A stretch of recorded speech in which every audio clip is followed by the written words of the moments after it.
You've probably come across this video because you're having a hard time making Indian paratha, which is notoriously difficult, but with my steps you'll be making perfect paratha in no time.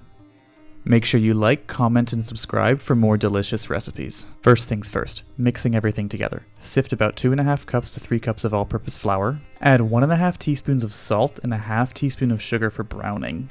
Add in about a tablespoon of olive oil, and then transfer the bowl to a stand mixer and attach it like a loser, just like I did. Once you finally get it attached, turn the speed to the lowest setting and slowly stream in about a cup of warm water until you have a tacky dough that slides off the hook. If the dough is too tacky and sticks to your hands, add some flour. Better to have too little than too much when it comes to that. Press your finger into the dough ball. If the dough bounces back, the gluten has sufficiently formed. Here's a close-up to show you what I mean.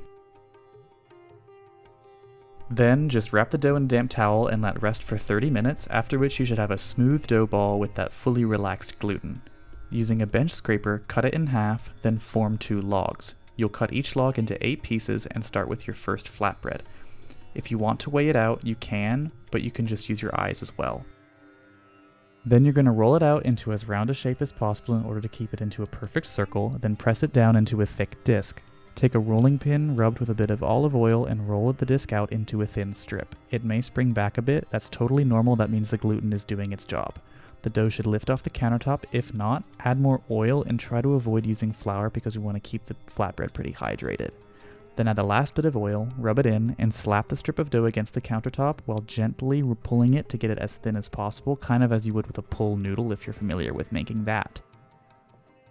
Then twist the strip around itself and coil it into a disc and tuck the end of the strip in a small hole in the middle. Now you're ready for the final rollout. Apply another layer of oil to your rolling pin and gently press the disc out into a flat circle, turning the disc at a 90-degree angle each time. It should be pretty thin, but not see-through.